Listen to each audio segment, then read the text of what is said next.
Hey y'all, welcome back to my kitchen today. Do y'all love a good country supper? Y'all look at this. I made meatloaf today for y'all. I've got some mashed potatoes, some green beans. We'll talk about that another day. But y'all, the meatloaf is the star today. Ground beef, ground pork, some ground veal. You can totally use all ground beef, it's fine. A good mix of vegetables in there. Oh yeah, are y'all hungry yet? All right, let's go in the kitchen and we'll make this yummy meatloaf. Now I know this looks like a lot of ingredients, y'all, but I promise it's easy, okay? All right, here we go. Okay, so we're just going to add a little bit of olive oil to the pan. That's maybe 2 tablespoons. So we're going to saute our vegetables. We got our onion.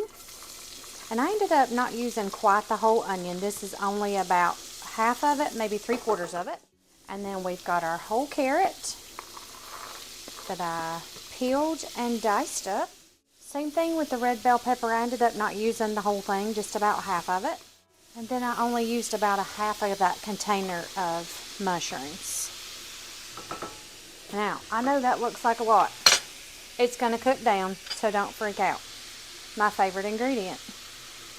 And y'all, I don't measure that, okay? We're just going to, like that, okay?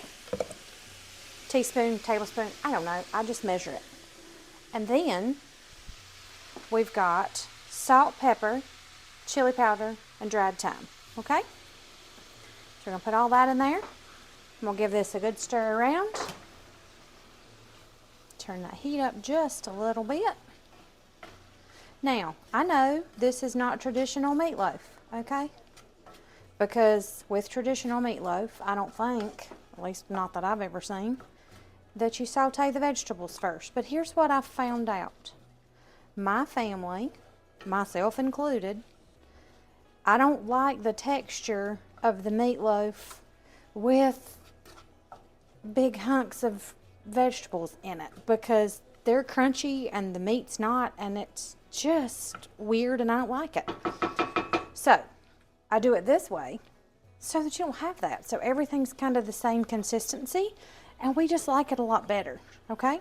So if you don't want to do this step, if you don't mind the crunchy vegetables in your meatloaf, then by all means don't cook them first, but I just cook mine, so that's what we do, okay? So I'm gonna give this, I don't know, 5-7 minutes just till they kind of get soft, and then we'll put our meatloaf together. Okay, here I am with another non-traditional situation, okay? We're gonna use garlic butter croutons in place of oatmeal or crackers or whatever you usually put in meatloaf, okay? So here's what we're gonna do. We're just gonna put it in this handy dandy food processor, put the lid on, and we're just gonna, pulse it a couple of times just till we get some dust, okay? Because we don't want big hunks of croutons in our meatloaf.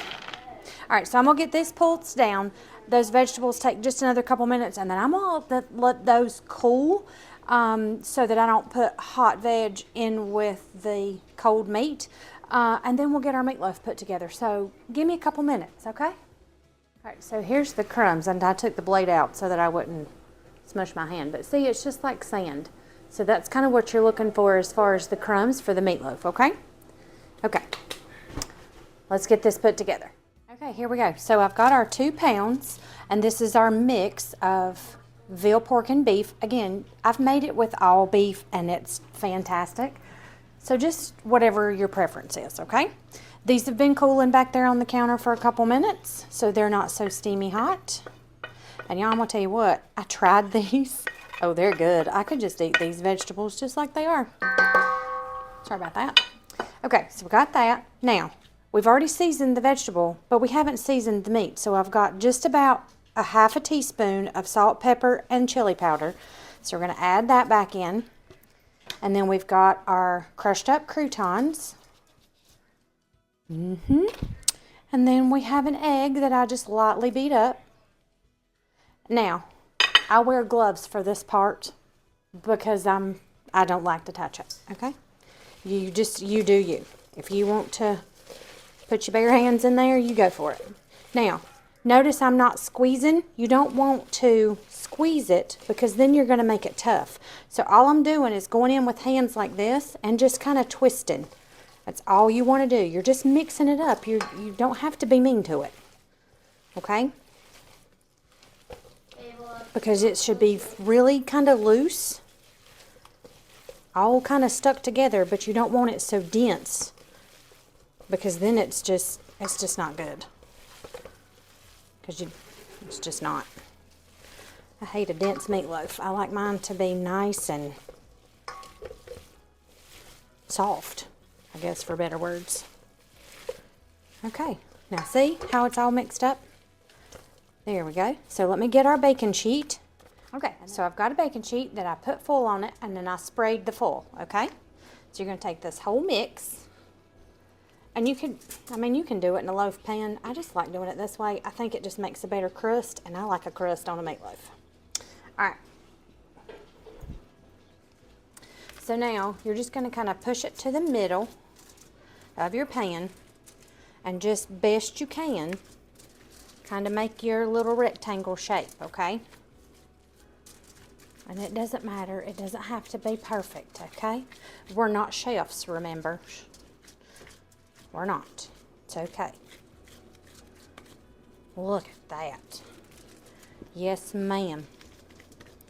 Isn't that pretty? Okay. So, now, I've got it sort of like in a rectangle, and I've got it at an even kind of thickness, okay? Now, I'm not going to glaze it yet. I'm going to put it in the oven. I'm going to take these gloves off. I'm going to put it in the oven for about 10 minutes and let this outside get sort of kind of started. While that's cooking, we'll put our glaze together, and so I'll show you what that looks like. So I'm going to put this in the oven. It's been preheating to 375. We're just going to put it in for 10 minutes for right now, okay? All right, here we go with the glaze, okay? We're going to start with ketchup. Whoop, after I make a mess. Y'all don't measure this, all right? I don't. Look, I got ketchup all over me. Hang on. Okay, again, I don't really measure this. I just kind of go with it, all right? Worcestershire sauce. Just a couple of dashes. That's just about a teaspoon or so, okay? We're going to use, I don't like my glaze really sweet, so we're just going to do about a tablespoon of brown sugar. We're going to do just a little drizzle of honey, teaspoon or so. A couple of dashes of our favorite hot sauce. This is local to us. This is Tennessee Sunshine. That was a lot. We're going to put just a squirt of tomato paste. Again, just a teaspoon or so. And then we're going to do a little white wine vinegar. Just a little. Oh, wait, I forgot something. Hang on. And just a little bit, and I mean just a little bit, maybe a quarter teaspoon of cumin. And then you're just going to whisk this up. And then you have to taste it to see if it needs anything, okay? So get it mixed up. Want to get a little spoon. We're just going to barely taste it. Hey, well, I want to show you something. Oh, y'all, that's good. I'm going to put just a smidge more cumin in it, just because I can't taste it. Jacob's playing a game. I'm sorry if y'all can hear him. And I'm going to put just a smidge more hot sauce in it. And let's give it another little whisk up. And I'm not going to double dip my spoon. I'm going to use the bottom, okay? Oh, now see? That's it right there.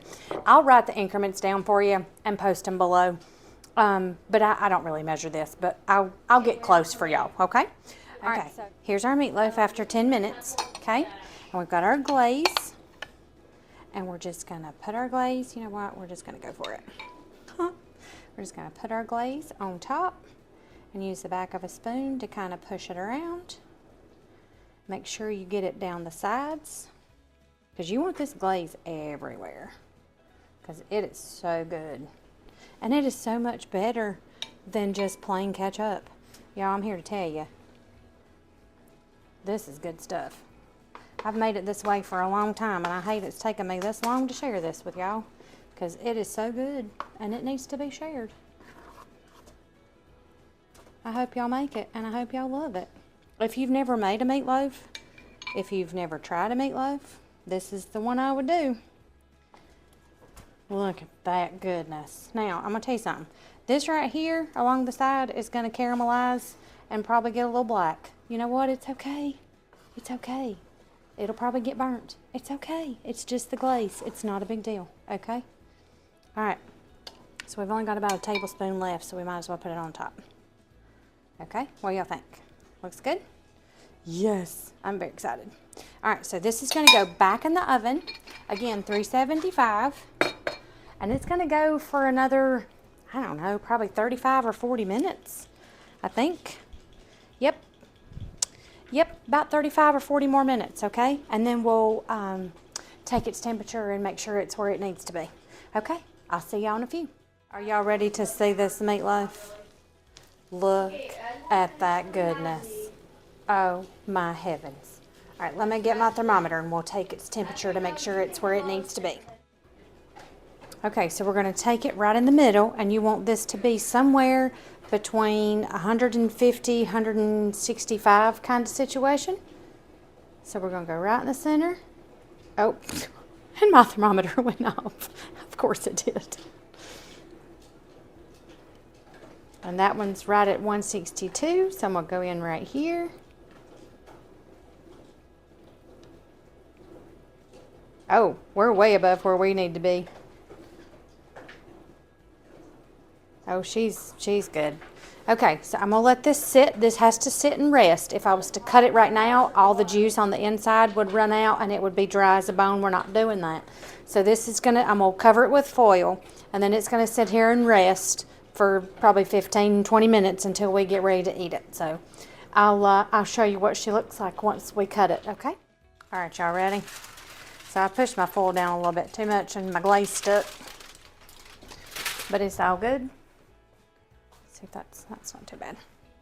Look at that. All right, so I'm going to show you. Let me get a little spatula before I cut that. Okay, y'all ready? Here we go. And remember, this has been resting for a few minutes, and it's probably still going to stick to that foil because that's what happens. I'm going to go ahead and cut several pieces because my in-laws are coming up for supper tonight. My father-in-law absolutely loves this. There we go. And then tomorrow, I have plans for the leftovers. Michael and I are going to have meatloaf sandwiches tomorrow. Yeah, we are. Okay, you ready? Let's see if I can get this end piece up and show you what we look like. Now remember, I told you, that's just the glaze. It don't matter. You can get past that. There, we got it. It's all good. Don't you worry about it. All right, y'all ready? Oh, here she is. Oh, my heavens. Y'all, what? Look at that goodness. Oh, my goodness. It's perfect. All right, I'm going to plate it up, okay? And then I'll show you what a good country supper looks like. Y'all, that's dinner tonight. We got meatloaf with the ground pork, the veal, the beef, some homemade mashed potatoes, some canned green beans that my mom and my grandmother canned a year or so ago. Look at that. And because we didn't mush it all together, look how tender that is. Yes, ma'am. You know I got to have a bite. Oh, y'all. There's nothing better. Well, probably, but that's really, really good. All right, so I hate to cut y'all short, but I'm going to go eat supper with my in-laws and enjoy some company, and I will see y'all next time. Make sure to like and subscribe, okay? You don't want to miss a minute of being at my kitchen or being in my kitchen with me. I have lots of good things coming for y'all, but I'll see you next time, okay? I love y'all. Thanks again for watching, and I'll see you next time, and we'll make something else yummy. Bye, y'all.